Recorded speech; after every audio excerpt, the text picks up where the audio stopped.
ഞാൻ സ്ഥിരമായിട്ട് പറയുന്ന ഒരു കാര്യമുണ്ട്. കസ്റ്റമറുടെ ഒരു പെയിൻ പോയിന്റിനെ അഡ്രസ്സ് ചെയ്യുന്ന രീതിയിൽ നമ്മുടെ പ്രൊഡക്റ്റിനെയും സർവീസിനെയും ഫോം ചെയ്ത് കഴിഞ്ഞാൽ തീർച്ചയായിട്ടും നമ്മളുടെ ബിസിനസ് വിജയിക്കും എന്നുള്ള കാര്യം. അതിനൊരു ലൈവ് എക്സാമ്പിൾ കൂടെ ഞാൻ പറയാം. നമ്മളെല്ലാവരും ഉപയോഗിക്കുന്ന ഒരു സർവീസാണ് ഊബറിൻ്റെ, അല്ലേ? ലോക്കലായിട്ടുള്ള ട്രാവലിങ്ങിന് വേണ്ടി നമ്മൾ ഊബറിൻ്റെ സർവീസ് ഉപയോഗിക്കാറുണ്ട്. ഈ പറയുന്ന ഊബറിൻ്റെ സർവീസ് നമ്മൾ ഉപയോഗിക്കാൻ പ്രധാനപ്പെട്ട കാരണം ഒന്ന് കൺവീനിയൻസ് ആണ്, രണ്ട് കോസ്റ്റ് അല്ലെങ്കിൽ അതിൻ്റെ പ്രൈസിങ്ങിൻ്റെ ഫാക്ടറാണ്. ഈ സർവീസ് തന്നെ ചില സ്ഥലങ്ങളിൽ കൃത്യമായിട്ട് വർക്ക് ചെയ്യുന്നില്ല. അതിന് കാരണം അവരുടെ സർവീസിന്റെ മോശം കൊണ്ടൊന്നും അല്ല കേട്ടോ. ഈ പറയുന്ന കസ്റ്റമറുടെ പെയിൻ പോയിന്റിനെ ഓൾറെഡി അഡ്രസ്സ് ചെയ്യുന്ന സൊല്യൂഷൻ അവിടെ അവൈലബിൾ ആണ്. ഇത് ഞാൻ പറയാൻ കാരണം നമ്മളുടെ കൊച്ചിയിലെയും കോഴിക്കോട്ടെയും ഓട്ടോ ഡ്രൈവേഴ്സിന്റെ പെരുമാറ്റ രീതികളിലുള്ള വ്യത്യാസം കൊണ്ട് തന്നെയാണ്. ഇപ്പോൾ നമുക്ക് കൊച്ചിയിലെ കാര്യം എടുക്കാം. കൊച്ചിയിലെ കാര്യം എടുത്തു കഴിഞ്ഞാൽ ഇവിടെയുള്ള ഓട്ടോ ഡ്രൈവേഴ്സ് നമ്മൾ വിളിച്ചു കഴിഞ്ഞു കഴിഞ്ഞാൽ അവർ വായിൽ തോന്നുന്ന ഒരു റേറ്റ് ആണ് പറയുന്നത്. അതുപോലെ തന്നെ ചിലപ്പോൾ ചില സ്ഥലത്തേക്ക് വരത്തില്ല, വന്നാൽ തന്നെ ചിലപ്പോൾ അതിൻ്റെ എൻഡ് പോയിന്റ് അല്ല, അതിന് മുമ്പ് തന്നെ നമ്മളെ ഇറക്കി വിടും. ഇതൊക്കെ ഇവരുടെ സ്വഭാവമാണ്. ഇത് കൂടാതെ ഇവരുടെ തർക്കം ഒരിക്കലും നിർത്താനും പറ്റത്തില്ല. പല കാര്യങ്ങൾക്കായിട്ട് ഇങ്ങനെ തർക്കിച്ചുകൊണ്ടിരിക്കും.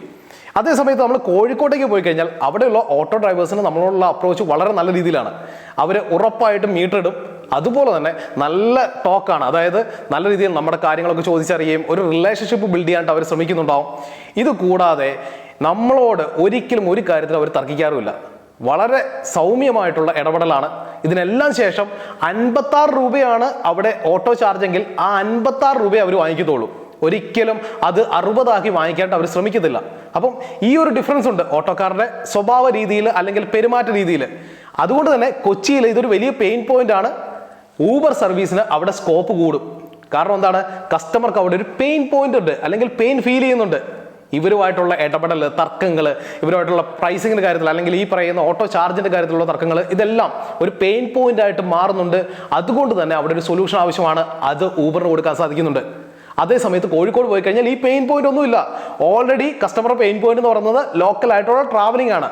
അതിനുള്ള സൊല്യൂഷൻ കൊടുക്കാനായിട്ട് അവിടുത്തെ ഓട്ടോക്കാർക്ക് സാധിക്കുന്നുണ്ട്. ഈ പറയുന്ന അവിടെയുള്ള ഓട്ടോക്കാർ വളരെ നല്ല രീതിയിൽ അതിനുള്ള സൊല്യൂഷൻ കൊടുത്തു കഴിഞ്ഞു. അവിടെ പിന്നെ ഊബറിനുള്ള സ്കോപ്പില്ല. ഇന്ന് വേണമെങ്കിൽ നിങ്ങൾ ഊബർ കോഴിക്കോട് ബുക്ക് ചെയ്യാൻ ട്രൈ ചെയ്ത് നോക്കിയോ. വളരെ കുറച്ച് വെഹിക്കിൾസ് മാത്രമേ അവൈലബിൾ ആയിട്ടുള്ളൂ. അതിന് കാരണം കസ്റ്റമേഴ്സിന്റെ നീഡിനെ അല്ലെങ്കിൽ ആ പെയിൻ പോയിന്റിനെ ഓൾറെഡി അഡ്രസ്സ് ചെയ്ത് കഴിഞ്ഞു ഓട്ടോ ഡ്രൈവേഴ്സ്. അപ്പോൾ അതുകൊണ്ട് തന്നെ അവിടെ നമുക്ക് വേറൊരു സർവീസിന്റെ ആവശ്യമില്ല, വേറൊരു പെയിൻ പോയിന്റിനെ അഡ്രസ്സ് ചെയ്യുന്ന ഒരു സൊല്യൂഷന്റെ ആവശ്യമില്ല. അപ്പോൾ തീർച്ചയായിട്ടും ഒരു കാര്യം മനസ്സിലാക്കിക്കൊള്ളുക, നിങ്ങളുടെ പ്രൊഡക്റ്റോ സർവീസോ വിജയിക്കണമെന്നുണ്ടെങ്കിൽ അവിടെ തീർച്ചയായിട്ടും ഒരു പെയിൻ പോയിന്റിനെ അഡ്രസ്സ് ചെയ്യുന്ന സൊല്യൂഷൻ കൊടുക്കുന്നുണ്ടാകണം. അല്ലെങ്കിൽ ഒരു കാരണവശാലും നമ്മളുടെ ബിസിനസ്സിനെ ആ ഒരു പർട്ടിക്കുലർ ലൊക്കേഷനിൽ വളർത്തിയെടുക്കാൻ സാധിക്കുന്നുണ്ടാകത്തില്ല.